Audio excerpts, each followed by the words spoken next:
My name is Jaylani. I live with my husband, Theodore. Together, we run a set meal restaurant. This restaurant, named Sunflower, is a place that my grandfather had lovingly maintained for years. It has many regulars from the local area and has been loved for a long time. However, my grandfather, who had always been energetic as the owner, was also battling cancer. I can't just sit around in a hospital room. I'll work at Sunflower until the end. Even as his condition worsened, my grandfather never complained. He kept serving delicious food with a smile on his face, chatting with regular customers. Today, surrounded by his family, he breathed his last breath. My grandfather named me, his granddaughter, his successor for the restaurant. Maybe he had realized his time was near. He left a detailed will, including instructions about the inheritance of the shop. Accepting my grandfather's will, I decided to become the owner of Sunflower. Thankfully, even after my grandfather passed away, the customers didn't stop coming. The employees who had been working for us continued to serve faithfully. Having watched my grandfather's cooking all my life, I was confident that I could continue to serve dishes that tasted just like before. Perhaps it was because I was cooking with all my heart to keep the restaurant going, but the regular customers who were used to my grandfather's cooking gave positive feedback. This taste! It's just like your granddad's. It feels like he's still here even though he's gone. The regulars were delighted that they could continue to enjoy my grandfather's flavors. Sunflower has been thriving just like when my grandfather was around, and I'm more motivated than ever. However, since my grandfather passed away, my husband has started to show dissatisfaction. Normally, a man would be the owner of a restaurant. I don't get why you inherited it. I'm his granddaughter. That's why. The restaurant is in my name, but we're running it together, so it doesn't really matter, does it? Well, I guess. My husband seemed to have wanted to be the owner and sometimes vented his frustrations, but I'm the one who mainly cooks. Since my grandfather's time, my husband has mainly been handling the cash register, deliveries, and shopping. An owner who can't cook doesn't quite fit the bill. I could have given in a little and not been so stubborn, but my grandfather had nominated me. Once nominated, I didn't want to disregard my grandfather's wishes. Jaylani, can I have another one of these? Sure, got it. The restaurant is still bustling, and I'm busy every day. Then, one day, someone paid a visit. Hey, big bro, long time no see. It was my husband's younger brother. This brother-in-law of mine was quite a troublesome character. Despite his age, he didn't hold a steady job and was always flitting about, playing around. To be honest, I found him difficult to handle. Last year, he moved far away, saying he was going to find work, but it seems he quit that job and came back. Oh, welcome back. Despite this, my husband cherished his younger brother. My husband seemed glad that his brother had returned to our hometown. I heard the old man passed away. You took over the shop, right, bro? No, not me. No way! Your wife? Seriously? A woman running a shop? That's hilarious. Unaware of the annoyed looks from the customers, my brother-in-law roared with laughter. I felt silly engaging with my brother-in-law and decided to ignore him. Since we're family, it's free, right? Yeah, sure. My brother-in-law ate a large meal, drank beer, and left without paying. That's how unreasonable he is. Our relatives come here too, but they always pay. It's unfair to make only your brother free, so please charge him next time. It's fine. He doesn't have money. It's okay to give him a break. My husband seemed to be siding with his brother to the end. After that, my brother-in-law regularly visited the restaurant and ate and drank without paying. Each time, I warned my husband, but he would not listen. Perhaps because I was being persistent, my husband became grumpy and talked less. As our relationship worsened, my brother-in-law started coming to the restaurant more frequently. And each time, he would whisper with my husband in the back of the kitchen. I'm sure they were bad-mouthing me. I tried not to mind their behavior and kept cooking. While glancing at me working hard, my brother-in-law had this conversation with my husband. Can't we somehow make this restaurant yours, bro? The name is in my wife's name, so... The location is good, there are many customers. Let's make it your restaurant and monopolize the profit. It must be hard being under your wife's thumb like this. Well, yeah, but... My brother-in-law had set his sights on Sunflower and was scheming to make it their own. Taking advantage of our marital strife, he was trying to get my frustrated husband on board. But how are we going to make it our restaurant? I have a good idea. The two began to quietly plot. My husband agreed with his brother's opinion, and they decided to put their plan into action. The next day was the restaurant's day off. My husband left early, leaving me alone. Even though it was my day off, I remembered that the kitchen was dirty. I decided to visit the restaurant and spend the whole day cleaning. When I tried to open the door of the shop, it was unlocked. Thinking I'd forgotten to lock it yesterday, I rushed in, and there were my husband and brother-in-law. Oh, you're here! I was surprised because the door was unlocked. It's our day off today. What are you doing? As I called out, the two of them smirked as if they were up to something. Actually, we have something to talk to you about. Since you took over this restaurant, you've been getting too big for your boots and it's bothering us. I'm not getting big-headed. No, you are. Don't you think so? I do. You're happy because the restaurant's thriving and profitable. What are you trying to say? The two of them spoke as if they were making fun of me, which frustrated me. As I showed my angry expression, my husband started to spread out some documents on the table. I'm sick of your attitude. Let's get a divorce. The document was a filled-out divorce application. Surprised by the sudden announcement, I was stunned. Huh? What? What do you mean? I was shaken, unable to understand what my husband was thinking. The first thing that crossed my mind was about the continuation of the restaurant. There are a few employees, but running the restaurant alone after the divorce would surely be hard. This is too sudden. I don't understand what you're saying. It would be hard for me to keep running the restaurant alone if we divorce. About that, we're going to buy this restaurant. We're going to start it anew as our own, so we want you to leave. I couldn't understand what my husband was saying at all.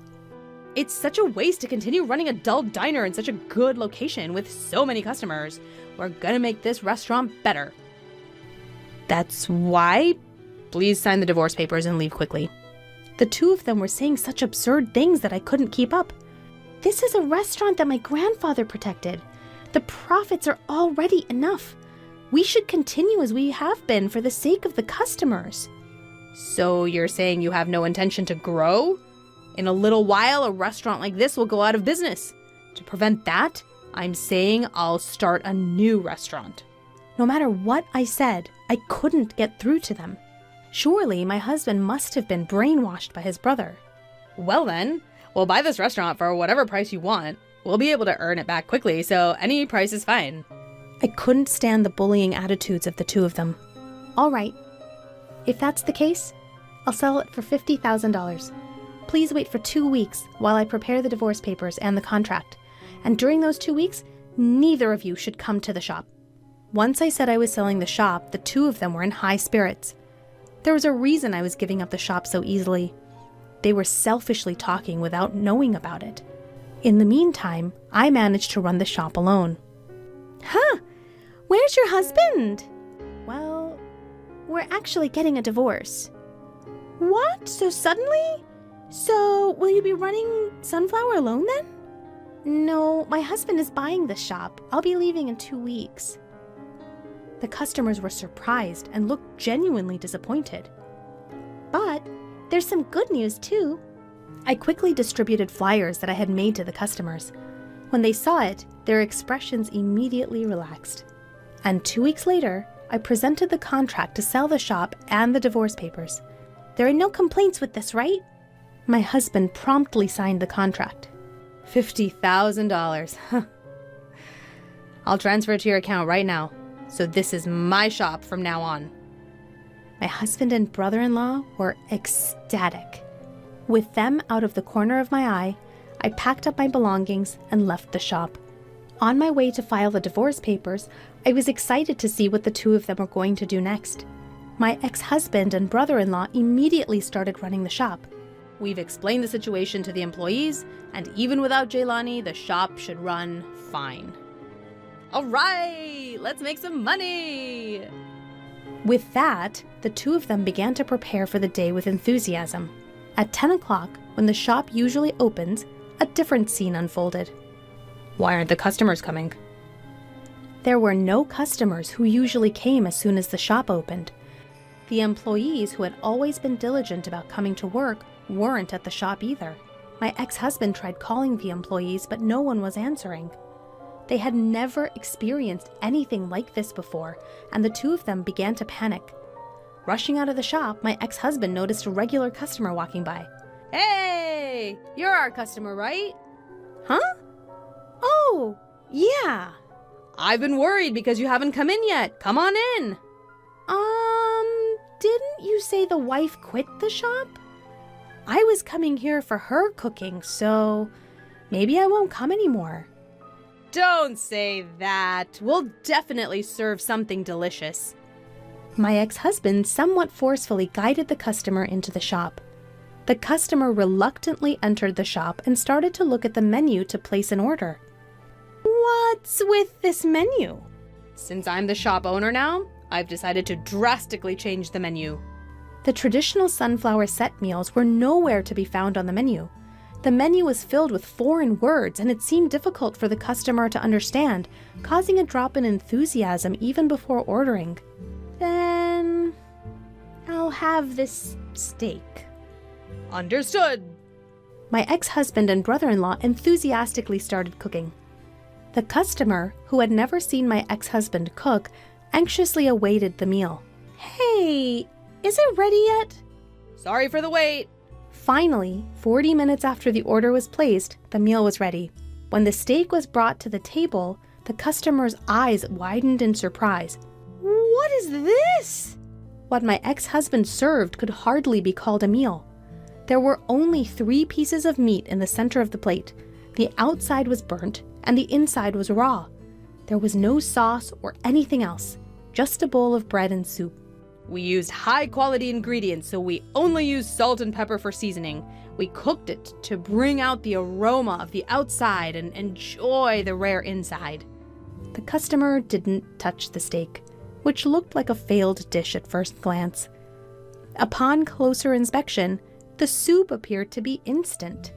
I'm sorry, but I can't eat this. The disgruntled customer stood up, ready to leave the shop. My ex-husband was shocked that not a single bite was taken. Customer, you still have to pay. That will be $30. $30? You're joking! I can't pay for this garbage-like meal? The furious customer stormed out of the shop. Taken aback by the unexpected turn of events, my ex-husband and his brother were stunned. At the same time, they realized they were in a dire situation. Neither my ex-husband, who had barely ever cooked, nor my freeloader brother-in-law could possibly run a restaurant. They should have realized this if they thought about it, but they were too focused on making money. From that point on, not a single customer visited the Sunflower under their management. Meanwhile, I had started a new shop in a different location. It's Sunflower 2. The employees who had worked at the original Sunflower are also with me. This shop was also inherited from my grandfather. My grandfather had been concerned about the aging Sunflower and its durability, so he had built a new shop in a different location. He wanted to announce the new shop once it was finished, but he passed away before the shop was completed. This shop was entrusted to me. I had not disclosed the existence of this new shop to my ex-husband. During the 2 weeks I handed over Sunflower, I advertised the new shop. Regular customers who wanted to eat my food all followed me. Thanks to that, the shop has been bustling since its opening day. We have enough margin to hire a few part-time workers. Since I have the $50,000 I received from my ex-husband, I can also add to the employees' salaries. Here, I began to offer my original dishes. To broaden our customer base, I came up with menus for younger people and even weaning food that small children could eat. This has attracted a lot of attention, and the number of families visiting has increased. While keeping my grandfather's flavors, I'm growing the shop to fit the times. The daily hustle gives me a sense of fulfillment. Meanwhile, my ex-husband and his brother were at a loss in the old Sunflower. They had borrowed a large amount of money to pay me $50,000, and now they are receiving demand letters. What are we gonna do about this? You're the one who suggested this, right? Figure it out! The brother-in-law, whose predictions had gone awry, was holding his head in his hands. Then he had an idea. I've got a great plan. Hatching a scheme, the two of them suddenly showed up at my bustling restaurant during the busy lunch hour. Jaylani, please help us! Despite the restaurant being packed with customers, the brother-in-law was shouting loudly. My brother hurt his arm and can't cook anymore. We'll give the old restaurant back. Could you return the money as well? You guys took over the old restaurant, remember? You signed the contract. You need to take responsibility and make it work. I brushed off the brother-in-law's plea and was about to return to my work when my ex-husband appeared from behind him, looking pained. Jaylani, help me. Thinking he was being overly dramatic, I was about to turn back to the kitchen when the restaurant became noisy. Whoa, what's that? That looks painful. Is he okay? When I looked towards my ex-husband, seeing the customer stirring, I was taken aback. His fist was covered in a large bruise. Are you really injured? That's what I've been saying. Then go to the hospital right now. I quickly called a taxi and sent my ex-husband to the hospital. During my lunch break, I went to the hospital to check on him. When I arrived, he was just coming out, apparently finished with his examination. As I tried to ask what had happened, the two of them avoided my gaze and hurriedly ran off. Feeling suspicious about their behavior, I decided to inquire at the hospital reception. I believe a man named Theodore was seen here earlier. Has his examination finished? I came to pick him up. Please wait a moment. I had them check on the status of his examination using his name. However, the receptionist was looking puzzled. There's no record of such a consultation. Perhaps he went to a different hospital? My ex-husband hadn't received an examination. Remembering the sight of the two running away, I felt they were hiding something. I quickly set off to pursue them. A few minutes of driving later, I spotted my ex-husband and brother-in-law walking. I immediately stopped the car, grabbed my ex-husband's arm, and called out to him. I knew it! Looking at the fist of the arm I grabbed, the bruise was completely gone. My ex-husband and brother-in-law tried to run, but I mustered all my strength to stop them. Seeing my furious expression, they quickly calmed down. Why is the bruise gone? You weren't injured after all. Well, running a restaurant's hard. The old Sunflower hardly gets any customers, so we can't make money and can't pay back the debt. That's why I pretended I was injured and couldn't continue the restaurant to try to get the money back. I'm appalled. You were trying to deceive me with such a childish lie. I let go of the two. Don't involve me in your affairs from now on. You two figure out what to do with that restaurant. I got back in my car and returned to my restaurant. Through the mirror, I could see the two hanging their heads in shame, which made me feel pathetic. Afterwards, the two quickly put Sunflower up for sale. I think they made that decision to repay their debt, but due to the building's age, they struggled to find a buyer. They received a flood of debt collection letters and were working around the clock. This life suits them, having thrown away something precious due to their greed. As for me, my newly renovated restaurant is thriving even more than before, with sales doubling. One of my regular customers offered to apprentice with me, so now I have a disciple. I often remind him that running a restaurant is not as easy as my ex-husband thought. I want to continue to carry on my grandfather's restaurant for the foreseeable future. There was a belief that a woman who couldn't have children after 3 years of marriage was useless. This idea is out of touch with modern society.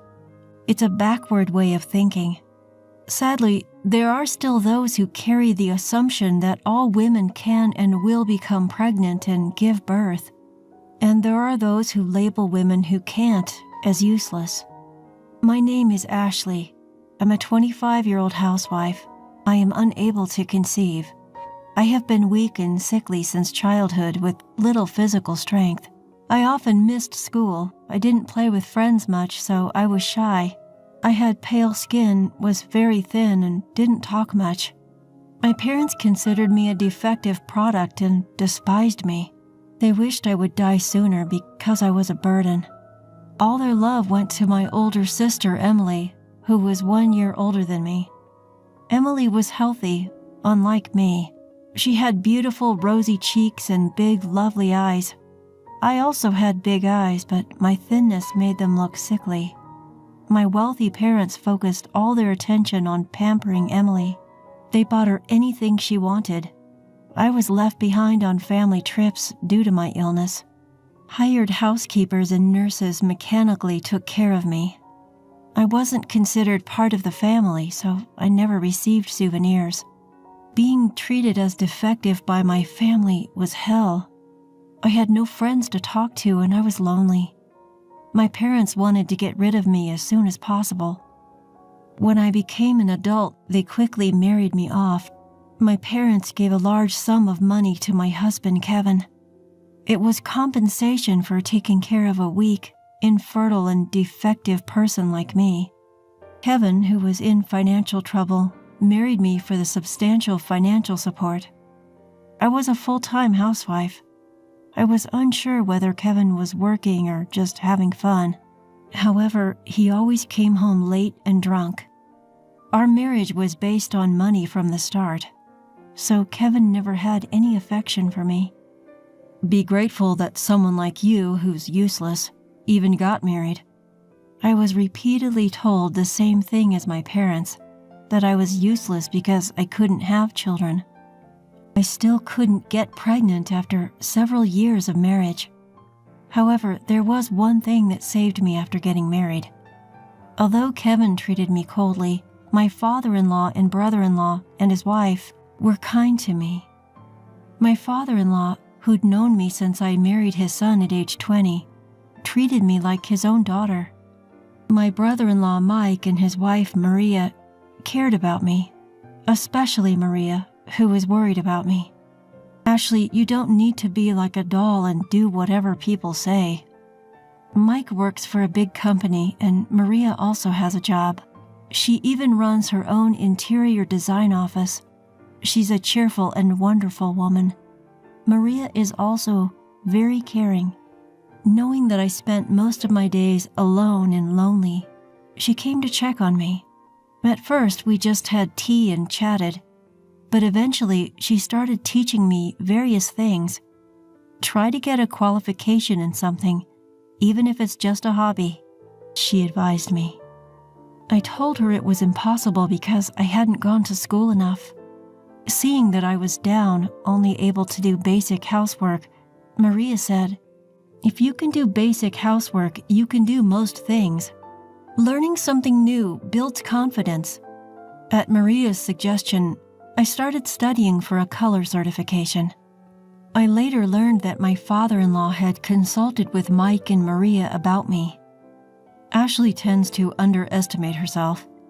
"I wish there was a way to boost her confidence," my father-in-law said. "Introducing her to new areas of study could help," Maria suggested. Mike and my father-in-law agreed with her suggestion. Although my parents used to say that I was weak and slow-witted, I found studying enjoyable. I gained a bit of confidence when I passed a certification exam while studying during my free time. I was happy because I had always thought I couldn't do anything. I wanted to study more and aim for higher levels. However, when I told Kevin, he just scoffed at me. Must be nice to be able to waste time on useless studying. For the first time, I didn't feel hurt by his words. Instead, I felt angry. I finally let out the dark feelings I had kept inside. Are those the words something an unemployed person who relies on money from his wife's family should say? Kevin was taken aback by my sarcasm, as I had always been submissive. He got angry at being confronted with the truth. "Shut up. I'm different from a defective product like you. I'm going to make it big," he shouted. I didn't hold back in my response. "You know, they call people like you big mouths." Furious at my defiance, Kevin kicked the wall and stormed out of the room. He probably went out to drink and have fun to blow off some steam. I understood that my parents wanted to get rid of their troublesome daughter, but I wish they had chosen a better partner for me. However, if they had that kind of mentality, they wouldn't have neglected their weak daughter in the first place. marrying Kevin was a mistake. I ended up married to a loser who used the money from my family to play around. But ironically, it was Kevin's family that broadened my narrow perspective. After that incident, Kevin didn't come home for several days. I knew he was with my sister, Emily, but I didn't do anything about it. Emily had divorced her husband and given up custody of her child. My parents still doted on her. That's why they allowed Kevin and Emily's affair to continue. I could clearly see the intentions of my parents, Emily and Kevin. They were probably planning for Kevin to divorce me if Emily got pregnant. My parents would have preferred to fulfill Emily's wishes over caring about me. I knew that one day my sister would steal my husband. I prepared myself for that day, now confident that I could handle it. Sometime later, we all gathered at my father-in-law's house. I regularly visited him, but Kevin hadn't been to his family home in a while. Kevin had a lot of pride and compared himself to his brother. Mike had graduated from a prestigious university and worked for a large company while Kevin was unemployed. Neither my father-in-law nor Mike had ever pointed this out, but Kevin felt inferior on his own. He hadn't done anything about it himself. He took pride in marrying me, a woman from a wealthy family, but my father-in-law didn't care. My father-in-law doted on me, his daughter-in-law, but was strict with Kevin. Kevin constantly praised Maria, Mike's wife, for being excellent. Deep down, he was jealous that his brother had a beautiful and intelligent wife. Maria is amazing. She's successful at work, has children, and is a capable woman. Ashley is just stupid and can't do anything, he said with transparent flattery toward Maria and insults toward me. Maria looked annoyed by his words, but she calmly dismissed Kevin's remarks. Ashley is my sister too. I don't find it amusing when my sister is insulted, Marie replied. Mike nodded in agreement. Kevin, think about yourself before comparing Maria and Ashley, Mike warned. Kevin clicked his tongue dismissively. I felt embarrassed by Kevin's childish behavior. I understood that he felt inferior to his successful brother, but he needed to grow up. My father-in-law looked at Kevin with bitterness. He had treated them equally, but the siblings had turned out so differently. He had sighed about it to me. But today, my father-in-law cleared his throat and scolded Kevin. Aren't you ashamed, Kevin? Relying on Ashley's family money and not working? Ashley is a good wife. If you're a husband, support yourself. Don't you understand something so simple? Kevin's face turned red with anger.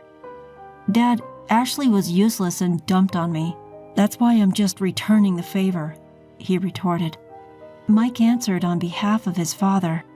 Kevin, I don't want to say this as your brother, but your mind is rotten. Usually calm, Mike's sharp words made Kevin curse and storm out. As I tried to stop him, my father-in-law held me back. I'm sorry, Ashley. I hoped he would become more responsible after getting married, but it seems that's not the case. With their shoulders slumped, Mike and Maria sighed beside my father-in-law. As I quietly bowed my head and tried to leave, Maria stopped me. Don't worry, Ashley. Everything is prepared. I nodded and left my father-in-law's house, returning to the chaotic home where Kevin was raging. The room was a mess, destroyed by Kevin in a fit of anger. As I stared in disbelief at his childish actions, the drunk Kevin raised his voice. I'm divorcing you, the infertile one. I'm going to marry your sister. Kevin laughed, bragging that my parents had already given their consent. So Kevin chose Emily after all, I thought. My parents had always given Emily everything she wanted. Even if it was my husband, they didn't mind. Kevin knew I couldn't have children when he married me. It was convenient for him to use me as a wife. However, Emily wanted Kevin, and my parents condoned their affair. They probably wanted grandchildren now. So they would use Emily's pregnancy as an opportunity for her to marry Kevin. It was something my parents were capable of doing. When Emily divorced before, she gave up custody of her child, saying the child wasn't cute because they weren't attached to her. Emily was the type who loved herself more than her own child. I felt sorry for the child Emily and Kevin would have. Would a child born to such selfish parents be happy, I wondered. Kevin, not understanding my concerns, mocked me, telling me to leave because we were divorcing. "I'll pay you alimony, you good-for-nothing." The shameless man didn't even realize that my parents would be the ones providing alimony. I signed the divorce papers, took my essentials, and left the house. Instead of going to my parents' house, I sought refuge at Mike and Maria's. I had been consulting with them about my suspicions about Kevin and Emily's affair. Mike said with a gloomy face, "I wouldn't put it past Kevin." That's when Maria started preparing for the worst-case scenario. Mike and Maria had a young child. When I arrived at their house, their shy child peeked out for a moment before hiding again. He was a cute boy who resembled Maria.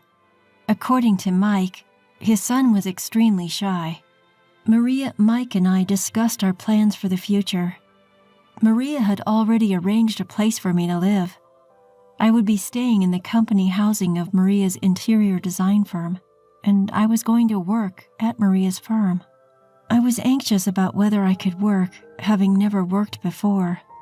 However, Maria assured me with a smile, "Don't worry, Ashley, you can do it." Maria took care of me, and Mike handled the paperwork. I severed ties with my family after the divorce.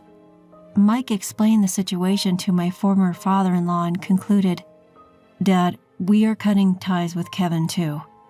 My former father-in-law was disheartened but not surprised. He told me to come and visit as usual since Kevin was no longer related to us. That's how I officially divorced and became independent. I received alimony from Kevin and severance money from my parents. I returned the severance money without using a dime. I didn't want to use my parents' money ever again. I started working at Maria's interior design firm. At first, I learned the basics of the job from one of Maria's subordinates. His name was Stephen, a cheerful man around my age. He taught me in between his busy schedule and chatted with me casually. One morning, I was the first to arrive at the office and cleaned it, surprising Stephen. "Wow, the office is spotless."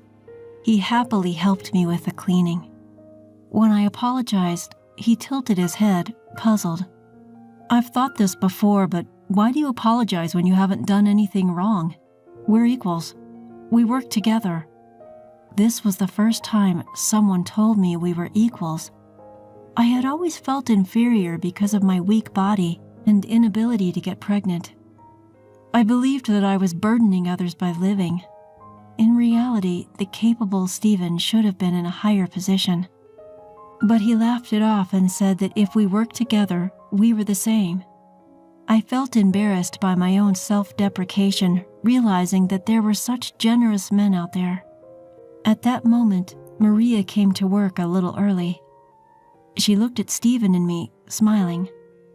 "Oh, Stephen, did you finally get close to Ashley?" Stephen turned bright red at Maria's words. I didn't understand what she meant until Maria whispered to me, "Stephen wanted to talk to you alone and was waiting for a chance." Stephen blushed and said, "Director, we agreed you wouldn't say that," before leaving for the break room. Maria playfully slapped my shoulder as I stood there, dumbfounded. When I finally understood the situation and blushed, Maria said, "Stephen is such a good guy. It seems like he's liked you since you first came into the office. But I'm divorced and I have a flaw." Maria exchanged glances with Stephen, who had prepared a cafe latte for her. Then she patted my bowed head and confessed a shocking truth. The son Maria and Mike were raising wasn't their biological child. In fact, he was a child of Maria's relative. They had taken him in after his parents died in an accident. so he was essentially adopted. Maria and Mike prioritized raising the child who had lost his parents. My former father-in-law knew about it, but Kevin didn't. That's why I didn't know until now. Maria said while looking at Stephen and me, sipping her cafe latte, with a warm and gentle voice, "When our first son called us Dad and Mom, I cried. Having a biological child doesn't automatically make you a good parent. Even with blood ties, there are parents and children like me who ignore each other. But Maria and Mike's son chose his parents of his own accord. I thought that was far more precious than a forced family based on blood ties alone." I took a sip of the cafe latte Stephen had prepared for me. The warm and sweet scent gently relaxed my heart. About 3 years have passed since then. I married Stephen. We got married about a year after we started dating. When I apologized again for being unable to have children, he got upset with me. "You don't need to apologize, Ashley. Would you be happy if I knelt down and apologized for not being able to have children?" I shook my head and he laughed cheerfully. "It's just a minor issue. Don't bow your head for something you don't need to apologize for." He had no idea how much his words saved me. Even after remarrying, I kept in touch with Maria, Mike, and my former father-in-law. All three were happy for my successful marriage. And today, we were on a short trip. It was a tourist spot that Maria had once told me was fun when she visited with her family. I was sitting in a chair, waiting for my husband. He said he needed to use the restroom, so I was resting at a nearby tea shop. Then suddenly, I heard a voice from behind. "Ashley?" It was Kevin, my ex-husband. Behind him was my sister, Emily. Emily was still beautiful, but her makeup had gotten heavier. "You're still so gloomy. Traveling alone after the divorce?" Since I hadn't told my parents about the remarriage, Emily thought I was single. As I ignored her, my husband returned. "Sorry, Ashley, the restroom was crowded." My husband looked puzzled at Kevin and Emily. He definitely wanted to ask, "Who are these people?" As I tried to ignore them and urged my husband to leave, Emily mocked me. "You found another man already? Even though you're incompetent and can't have kids." As Kevin tried to laugh along, my husband spoke up, looking displeased. "I am Ashley's husband, and her name is now Ashley Stevens. By the way, we do have a child." He patted my belly and Kevin turned pale. Emily sneered. "I bet the baby will be disabled." My husband replied in a cold voice. He was probably at the limit of his patience. "Ashley is currently pregnant with her second child. Her older daughter is 2 years old and healthy. Today, we left her with my parents." Kevin turned pale at my husband's words. I myself was shocked when I first got pregnant. I cried out to the doctor at the maternity clinic, told him I shouldn't be able to have children, but the doctor examined my body and declared I could get pregnant. I had been led to believe by my parents that I couldn't have children. I had taken their word for it since they had always said so. However, my body was actually able to conceive normally. When I told my husband about my pregnancy, he was overjoyed. During my marriage with Kevin, I never got pregnant. I wondered why, so I consulted with Maria. Then she sighed, shook her head, and formed a hypothesis. I never tested myself because of my parents' suggestions. Actually, my parents knew I could get pregnant. Kevin knew too and was using contraception. Maria hesitantly muttered to me, "Ashley, there's a possibility that your parents have been deceiving you all along. Probably they didn't want me to have children. They thought it would be a hassle if I, who was frail, gave birth to a child who had disabilities. So they instructed Kevin not to get me pregnant. I remarried and had a healthy baby girl with Stephen. My second child during pregnancy is a boy, and both mother and child are healthy. I had been burdened with an inexplicable sense of guilt due to my terrible parents' scheme. As my husband and I were about to leave, Emily pointed and smirked. I aborted Kevin's child. It was a failure. In other words, she aborted it due to the possibility of disabilities. Kevin desperately begged me, "Please give me one of your children. Otherwise, I'll be kicked out."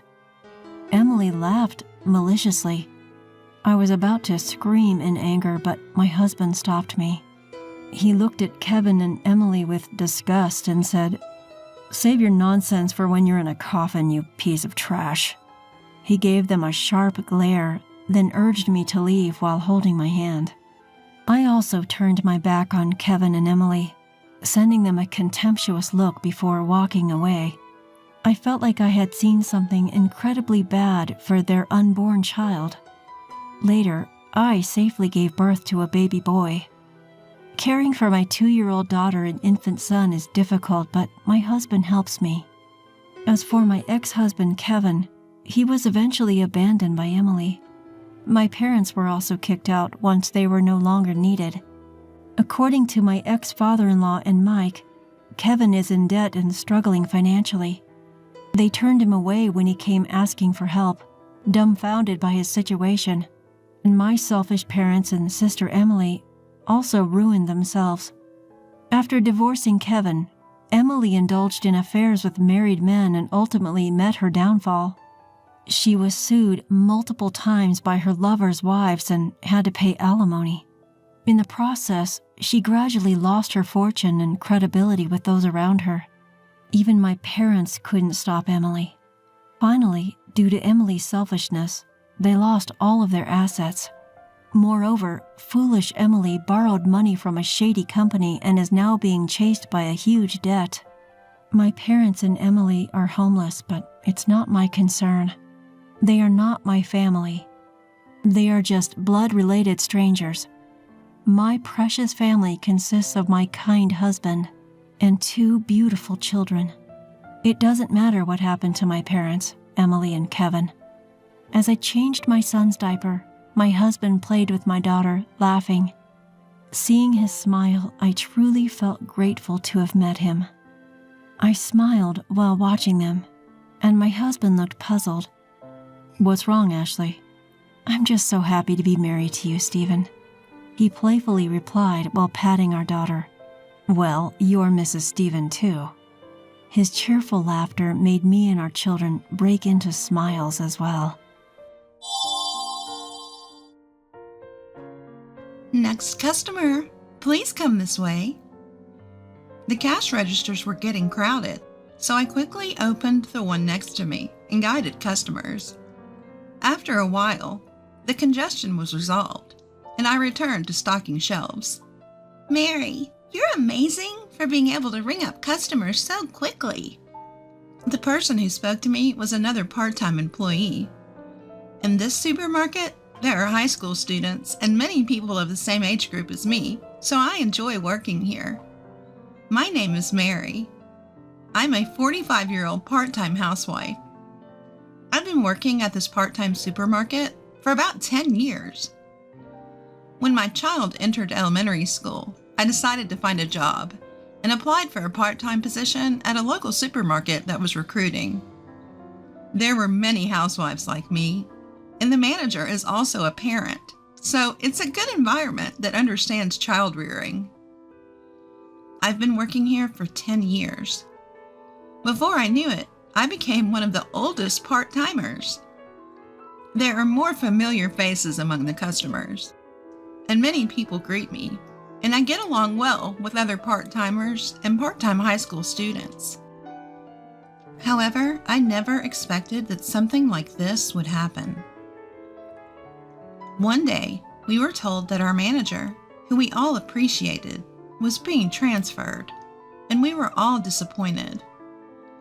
But the manager was transferred to the headquarters, which seemed like a promotion route. He was competent, so it was inevitable. Although it was a shame, we all congratulated him on his promotion and sent him off. The next manager was from the headquarters and did not know much about the field. No one mentioned it, but being a manager from the headquarters seemed like a demotion. was nagging and incompetent, and the atmosphere in the store deteriorated.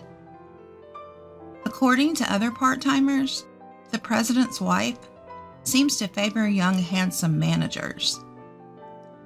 The manager probably thought that he could benefit from being liked by the president's wife. I often saw him talking to her. The new manager's reputation was bad, but the president's wife was the worst. She complained about every part-timer. However, she talked to male employees and high school boys working part-time with a sweet voice.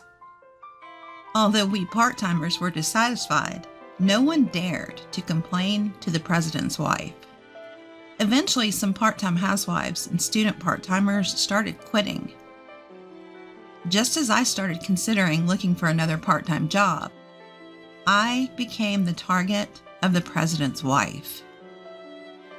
"You've been working at the store for a long time, right? How about your child?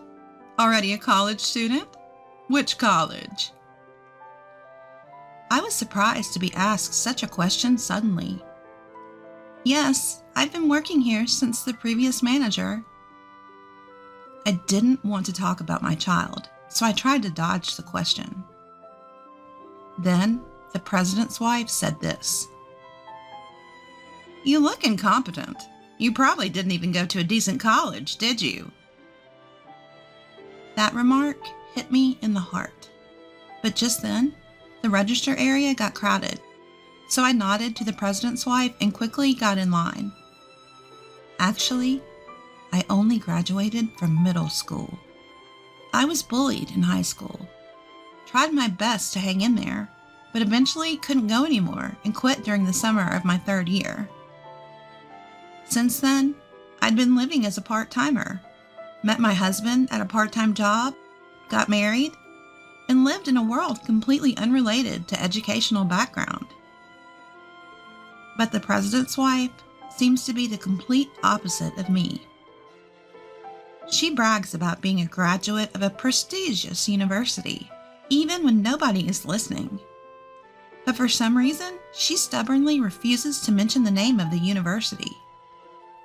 I thought it was strange, but since I wasn't particularly interested, I always let it slide.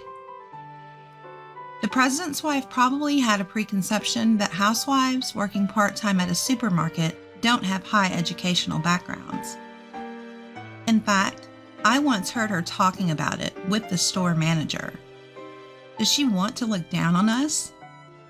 Other part-timers also said they were asked about their education by the president's wife. The next day, as I was working, as usual, the president's wife came to the store again for some reason. "Excuse me." I looked up when the president's wife addressed me. She looked down on me and laughed, as if something was funny.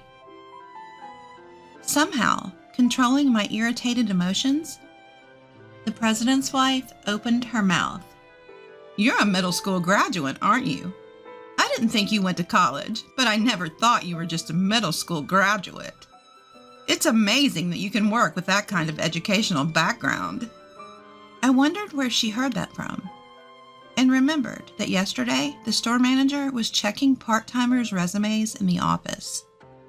I thought the manager should know about the employees, but I guess that information went to the president's wife.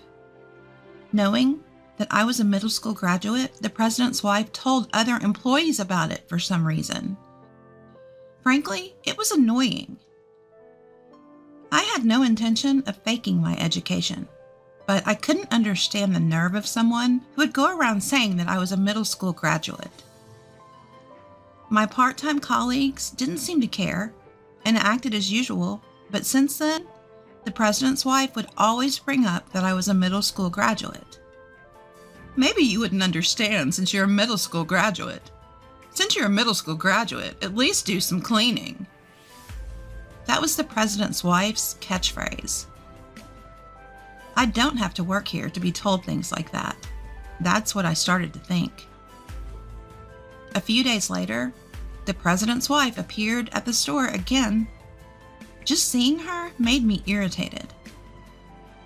As I sighed and tried to walk past her, she was smirking at the cardboard box storage area. It was a place where we didn't go because the supplier would come to pick up the boxes. But for some reason, the president's wife seemed to be trying to make me clean it up on purpose. She said, "People like you should be covered in garbage. You bottom-dwelling middle school graduates are just salary thieves." This was the back room, away from the customer's eyes.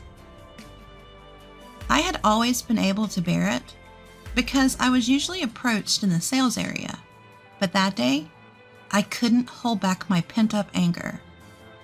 "Excuse me, but I think I'm working for the salary I'm getting. I'm working properly, and education doesn't matter, right?" The president's wife looked a little surprised, perhaps not expecting to be talked back to. "Why don't you be a little helpful to the store if you're here? We never know what you're doing here. Are you just here to look down on us? You must have a lot of free time."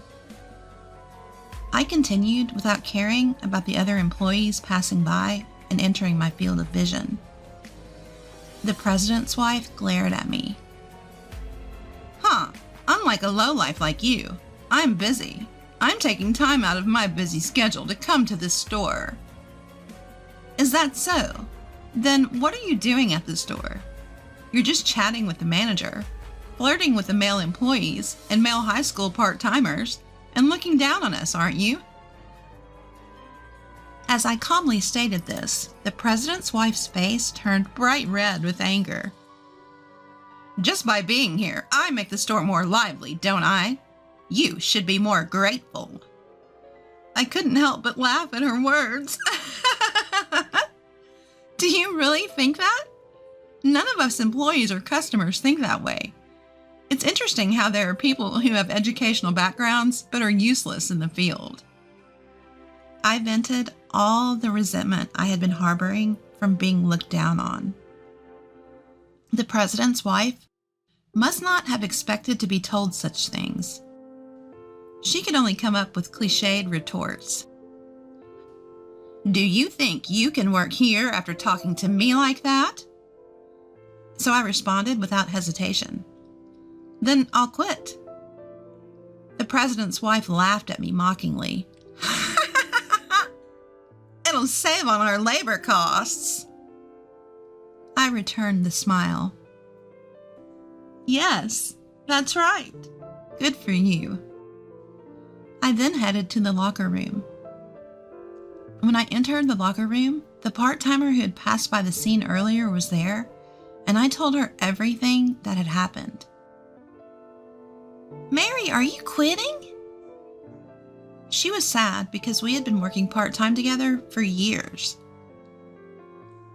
Ever since the manager changed, it hasn't been fun, and it's like we're only working out of obligation, right?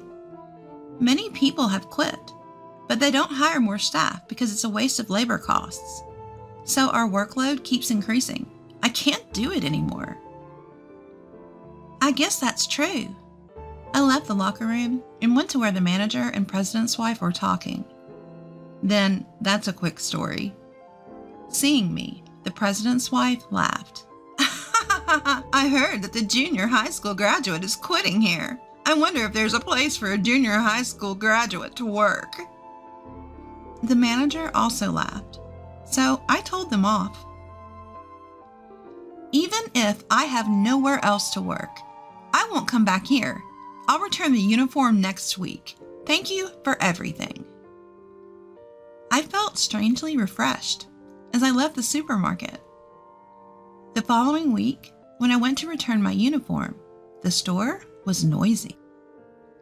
The manager seemed to be getting scolded by several customers. There seemed to be a commotion near the cash register.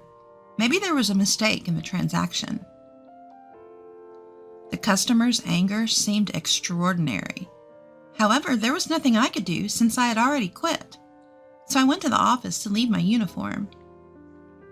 As I approached the office, I heard the president's wife's voice. Reluctantly, I opened the door and saw the former manager there as well. "Manager!" Even though he was now working at the headquarters and not as the manager, I accidentally called him that out of habit. The former manager seemed to have been talking to the president's wife, but she quickly left the office. What happened at the register? There seemed to be some trouble. The former store manager tells me that there have been a series of complaints at the store lately. It seems that after I quit, other part-timers and part-time students all decided to quit at once. The manager was apparently working on the sales floor, but he didn't know how to stock shelves or operate the register, so he received complaints from customers. Today's incident involved the president's wife, who was talking to a male employee on the sales floor, and a customer mistook her for an employee and asked her a question. "I don't know anything about that." The president's wife apparently brushed the customer off. The manager then appeared and accidentally revealed that she was the president's wife, making the situation worse and causing more complaints, while the register area became very crowded.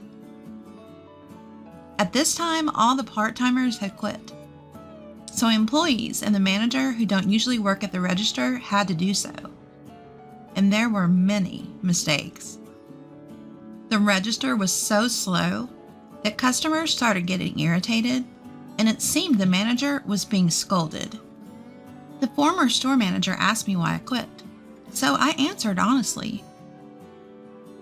He then told me that he heard that the president's wife did not graduate from college. He didn't know the details, but had heard she was a high school graduate. So what was that educational condescension about? Could it be that the president's wife is looking down on people with the delusion that she is highly educated? That made her seem even more dangerous. 2 weeks later, the supermarket where I used to work was deserted. It was unusual for so few customers to be there at this time. Well, it's not surprising after all those complaints, as I was thinking that, I was approached from behind. It was the former store manager. After exchanging greetings, he told me about a new store opening 1 station away. "Mary, would you like to work there?" It seemed an employee the former manager had trained was being promoted to the new store manager. I could trust that person. I nodded and contacted my former part-time friends. When my part-time job at the new store was confirmed, some of my former part-time friends were there too, which made me feel relieved. The manager was understanding, and I felt like I could get along well with the other employees and new part-timers. The new store tried something different, handling local side dishes and bread, which was well received by customers. I began to see familiar faces from the previous store, and the new store had a successful start. According to the employees, the old store was very quiet, and the manager was scolded quite a bit at the head office meetings. Many people quit soon after being hired as part-timers, and there was always a shortage of staff. I found a new part-time job quickly, and since I was able to work happily like before, I thought everything was settled. However, about a month after starting work at the new store, the president's wife appeared before me. Well, she's the president's wife, so it wouldn't be strange for her to be at any store. But she seemed to have come specifically to see me. "I heard a junior high school dropout is working at our store again, so I came to check." I could only sigh. "What's wrong? I'm not doing anything bad." "Do you realize that because of you, the other store is in big trouble now?" "Why is it my fault? I didn't do anything wrong." "Rather, isn't the president's wife the one committing power harassment?" "You made all the other employees quit, didn't you?" The president's wife suddenly got angry. "It's completely unreasonable. The part-timer and the manager who used to work at the previous store noticed me and tried to help. But I stopped them. I, a middle school graduate, can't make all the employees quit. Why not ask them why they quit? Well, you can figure it out without asking. The part-timers nodded in agreement with my words. Shall I tell you if you don't understand? You look down on us because of our educational background. And the manager doesn't understand anything, only talks. No one wants to work part-time while experiencing power harassment. When I said that, the president's wife raised her voice again. Power harassment? Are you trying to frame me without any evidence? The moment the president's wife tried to grab me, the manager intervened. Can you please stop doing that to our part-timers? The manager's position would be compromised by saying such a thing to the president's wife. I was about to say I'm fine, but the manager said firmly, I am the manager of this store, and it's my job to protect the employees. I'll fulfill my role, whether you're the president's wife or not. Then applause came from the other part-timers. The president's wife finally lowered her hand that was trying to grab me. I took a deep breath, took out my smartphone, and said, I have evidence of power harassment. The president's wife glared at me. I played a video. It showed the president's wife yelling at another part-timer at the previous store for no reason. And it wasn't just one or two instances. The president's wife's face changed color. Then, the other part-timers came forward. Among them was a video of me being insulted for being a middle school graduate. At that time, we had conspired to collect evidence if anyone was experiencing power harassment from the president's wife. We didn't go so far as to file a lawsuit, but the videos were shared among part-time friends. So we had several at hand. Manager, we're going to sue her. When I said that, the other part-timers and the manager nodded. Naturally, the president's wife was furious with the manager. What's wrong with you? Do you think it's okay to say that to me? You're fired. Fired. Hearing that, I looked at the president's wife and laughed. Oh, I recorded that too, so we'll protect the manager who protected us. Hearing this, the president's wife changed her expression again and turned on her heels. It seemed she intended to escape. I called out to her back. There are more important things than education, right? Sometimes your humanity is more important when you enter society. Are you focusing on someone's education because you have a complex about it?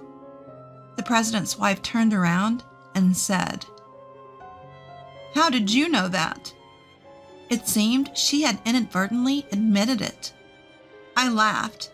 The other employees laughed, and the president's wife, realizing her self-destruction, left at a speed I'd never seen before. After that, we decided to really sue the president's wife. We had videos taken by the part-timers, and the manager, who had been favored by the president's wife, admitted that he had been covering up her power harassment for his own safety, so we had solid evidence. The president's wife couldn't escape, and we were able to receive compensation. Then word spread to other stores, and many similar complaints were raised. The president's wife was sued for compensation, and the president, who found out about her behavior for the first time, was furious and told her to pay it back by working.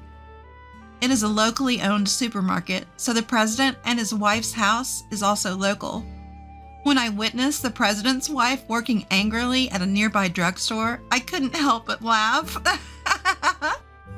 Since then, we have been working hard today under a trustworthy manager. So, you divorced an elite like me and then remarried an unemployed man, huh?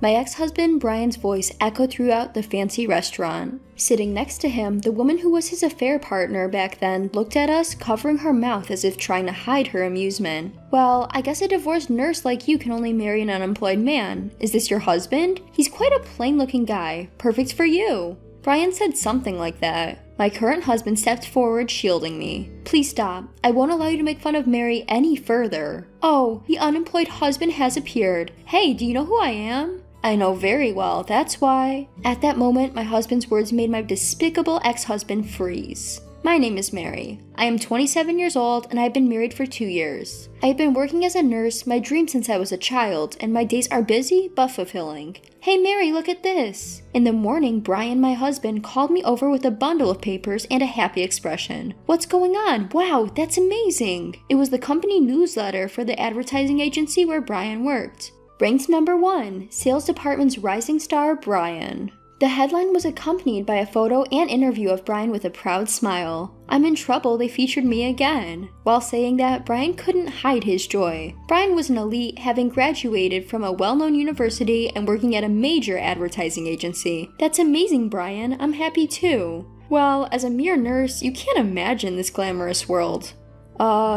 As I struggled for words, Brian, tightening his tie, said, I'll be late tonight due to a business dinner. I don't need dinner, see you. Okay, take care. Brian had this side to him. We were introduced by a mutual acquaintance and eventually got married, but after a while, he would sometimes belittle me and my nursing job. At first, he shared household chores with me and spoke kindly, but recently, I'm the only one doing the chores and I catch glimpses of his condescending attitude. When I asked him to help with housework once, he said, I'm an elite ad salesman, you're just a nurse. Even you should know who has it harder. Serve me quietly. When we were dating, Brian was kind and everyone envied us as a couple. It would be a lie to say I didn't feel secure being with an elite. I grew up in a single-parent family and my mother had already passed away, so I wanted to have my own family as soon as possible. I need to have a proper talk with Brian. With that thought, I went to work that day. Good morning, did you sleep well? I'll take your temperature now. Good morning, thanks to you, I slept well. When I spoke to Mr. Green, a patient hospitalized due to injuries from a car accident, he replied calmly. Mr. Green is about 7 or 8 years older than me, but he seems to love playing video games and often plays them in bed. However, he always thanks me when I assist him and speaks politely when we chat, which makes me happy. It feels rewarding when patients thank you for your work. That day, I worked diligently from morning to evening until it was time to finish work. On my way home, I realized that Brian's birthday was coming up soon. Since he said he would be late today, I thought it might be a good idea to choose a gift for him before going home. I might as well dine out alone. With that in mind, I decided to take a train to the city in the opposite direction from usual. I successfully chose Brian's birthday present, had dinner, and was about to head home when I saw a familiar-looking man in a suit. Brian was walking. However, there was a slender woman with long brown hair snuggling up next to him. For some reason, I had a bad feeling. I thought he said he had a work dinner today. With my heart pounding uneasily, I followed the two from a distance. Then, the two of them left intimately, held hands, and went off into an accommodation facility. I felt like everything went dark before my eyes and sat down on the side of the road. It's not true. Brian was cheating on me. Dressing up, coming home late, always fiddling with his cell phone at home. I thought it was all for work, but it wasn't. Brian had betrayed me. I don't know how I managed to get home. I sat alone in the dark living room of my home. Hey Mary, what's the matter? Not even turning on the lights? Brian turned on the living room lights when he came home late. With my head down, I spoke to Brian. Brian, sit down there. What is it? I'm tired and I want to go to bed already. Just sit down. As I glared at Brian, who reluctantly sat down, I confronted him. Brian, you're cheating on me, aren't you? I saw you today. Brian looked surprised for a moment, but then sighed. Is that all?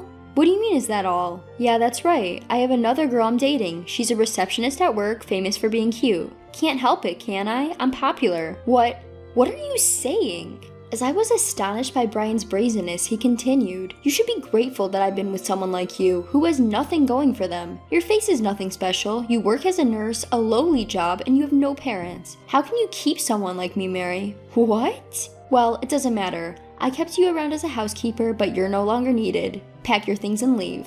Brian glanced at me, unable to speak from the shock, and went to the bedroom. I couldn't sleep all night and was left devastated, but I still had to go to work. Leaving the house before Brian, I tried to do my usual work despite the struggle. Did something happen? You look pale. Surprised, I looked at Mr. Green holding a game console, staring at my face. I'm fine. It's disgraceful for a nurse to be worried by a patient, haha. Trying to laugh it off, Mr. Green shook his head and said, "You shouldn't say you're a disgraceful nurse, even as a joke. I think I can be discharged today thanks to your help. I can't ask what happened, but you'll be okay. You're someone who deserves happiness." Holding back my tears, I bowed to Mr. Green. "You'll be okay, you deserve happiness." Mr. Green's words gave me encouragement. That day, I packed my things, left the completed divorce papers, and moved out of the house. The next day, Brian called. "I filed the divorce papers." "Understood. Now you're a divorcee with no parents and an ugly nurse. Do your best to be happy. Goodbye." Not wanting to hear Brian's laughing voice any longer, I hung up. And so, our divorce was finalized. For about a year after that, I was even more absorbed in my work than before. After moving, I requested to be transferred to a busy department, which left me no time to feel lonely, and it might have been for the best. On a day off, I went shopping nearby and ran into a familiar face in the park on my way home. "Ah, Mr. Green! Oh, it's been a while. Thanks to you, my health has improved a lot." Sitting on a park bench playing a game, I couldn't help but smile at Mr. Green. We talked for a while. When I told him about finding out about my husband's affair and being encouraged by his words to get a divorce, Mr. Green seemed surprised. "That must have been tough. You did well to get through it." "Thank you. I've been holding on to the words 'I'll be okay' like a charm." On the way home that day, Mr. Green invited me out for dinner. We exchanged contact information, and even though we went home that day, we continued to go on several dates afterward. Eventually, I accepted Mr. Green's, or rather, Sam's proposal to be in a relationship. Sam and I were able to go on dates even during weekdays. In other words, he didn't seem to have a job. Even so, he always treated me to meals, which I initially found quite mysterious. But above all, I was attracted to Sam's personality. He was always relaxed, composed, and polite to everyone, and he treated me with great care. His hobby was, of course, gaming, and although I had never played before, I started to join him. When we played together, Sam was clearly going easy on me, but I appreciated his kindness. A year after we started dating, Sam proposed to me. "I'm not beautiful, and I don't have any parents. Are you sure it's okay?" When I said that, Sam looked a bit troubled. "Mary, you're still hurt from your previous marriage, aren't you? You're a wonderful woman. Let's become a family and live happily together." Hearing those words made me so happy, I decided to remarry. This time, it'll be okay. Being with Sam made me feel so much happier than when I was with Brian. A year passed and Sam and I got married, and our relationship was still going strong. Since it's our wedding anniversary, let's go to a special French restaurant. Sam told me the name of the restaurant with a smile. It was a high-end restaurant even I was familiar with. Is it really okay to go to such an expensive place? It's a special day, of course it is. Thank you. We usually ate at home or went out for Japanese food, which we both loved, so this was a refreshing change. We dressed up to the nines and headed to the restaurant. As we joyfully enjoyed the dishes served, we were having a blissful wedding anniversary when suddenly I heard a familiar voice. "Mary? Hey, is that you, Mary?" I looked up to see the face of Brian, whom I never wanted to see again. Next to Brian was the woman he had cheated on me with, her arm linked to his. "What do you want?" "Huh, really? Huh." Brian rudely stared at Sam and me. It seemed Sam had instantly understood the relationship between Brian and me. "You're not supposed to have anything to do with me anymore. Please go away." I said that, but Brian didn't budge. Instead, he started to say something outrageous. "How can someone like you afford to be in such a high-end restaurant?" Sam responded to that. "Today is our wedding anniversary. We can dine wherever we want." "Huh, wedding anniversary, huh? So the poor couple splurged and came to a place like this, huh? That's touching." Brian was smirking. The woman who had been Brian's affair partner was also covering her mouth and looking at us as if she couldn't hide her amusement. "After divorcing elite me, you remarried a jobless man, huh?" Brian said to me, completely ignoring Sam. "Huh? What's that? Where did you hear that?" "I ran into one of your colleagues and heard it. They said you're going on dates even on weekday afternoons and that they've never seen your partner wearing a suit. Plus, they said he's a gamer boy. Is this the jobless husband? He's a fittingly dull man for you, huh?" Brian continued to mock me, who was too surprised to speak. "Well, a divorced nurse like you can only marry a jobless man, huh? You must be supporting this old man, huh? Good for you." "Hey, stop it. But, you know, a high-end restaurant like this doesn't suit a poor couple like you. You must have saved up all your pennies to come here, but read the atmosphere, you're lowering the tone." Brian still continued to say such things. Brian's abusive words echoed through the high-end restaurant, and before we knew it, we were the center of attention. He had always belittled me, even when we were married, and now he was even mocking my husband, Sam. I won't forgive him. Never. I reached my breaking point. As I tried to stand up, Sam stood in front of me as if to shield me. Please stop. I won't allow you to ridicule Mary any further. Then, Brian said, trying to hold back his laughter. Oh, the jobless husband has appeared. Even jobless, you'll defend your ugly wife, huh? Watch your mouth. You two are the ones who should read the atmosphere. Why don't you just leave? Then Brian, glaring at Sam, said, Don't you dare stand up to an elite like me when you're just a jobless old man. I don't care if you're an elite or whatever, please just leave. Sam was unyielding. Then Brian said in an irritated tone, Hey you, don't you know who I am? I'm the #1 salesman at S Advertising and I graduated from W University. Yes, and listen, S Advertising makes TV commercials for K Foods and M Games. I'm on a completely different level from a jobless nobody like you. You have no right to speak to me. Then Sam paused for a moment and said in a low voice, I know who you are very well. Now, who do you think I am? Brian was momentarily confused.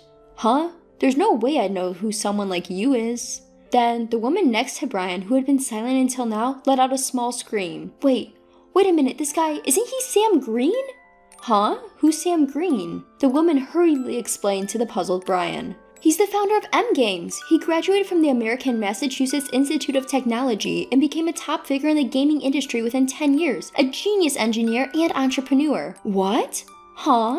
Brian's face turned from red to blue. Indeed, I am Sam Green, the founder of M Games. I'm now the chairman, having stepped back from day-to-day management, Sam said with a straight face. Yes, Sam was the person who founded the super famous game company M Games. I remember being convinced about his free time on weekdays and his constant gaming when I heard that. Wait a minute. M Games is one of our major clients. Brian, now pale, said this while trembling. His face was covered in cold sweat. That's right, we handle all your TV commercials and magazine ads. The advertising budget must be in the billions, Sam said with a smile. At that moment, Brian and the woman next to him bowed their heads. We're so sorry, please forgive us. We had no idea you were the chairman of M Games, Sam said to flustered Brian, trying to apologize. You're apologizing to the wrong person, aren't you? You should be apologizing to Mary. Brian then turned to me and prostrated himself. The woman next to him looked at Brian in astonishment. Mary, no, Miss Mary, I'm sorry for what happened when we were married and for today. Please forgive me. I almost laughed at Brian's pathetic state but managed to hold it in. Mary, what will you do? Sam asked me in a relaxed tone. No, it's impossible to forgive him normally. Please don't ever show up in front of us again, I said firmly. Sam grinned and gave me a small thumbs up. He then bent down and whispered in Brian's ear. Mary is a perfect wife for me. I'll make her happy from now on, so you should worry about your own neck. The pale and trembling Brian and the woman left with their tails between their legs. Let's continue our meal. I smiled at Sam, who spoke in his usual gentle tone, and we enjoyed the rest of our meal. Half a year later, Sam instructed M Games to stop dealing with S Advertising Agency. He reported the horrible attitude Brian had shown, and Brian was fired to take responsibility. His proud, elite career was probably over now. To make matters worse, the woman who was about to remarry Brian seemed to have given up on him and left him. He is now alone, living in poverty in a shabby apartment, but that's none of our business. As for us, we recently found out I was pregnant. Sam was so happy that he jumped up and down and recently returned to game development after a long absence. He wants to make games that can be played with children. As I watched Sam, I hoped that this peace would last forever.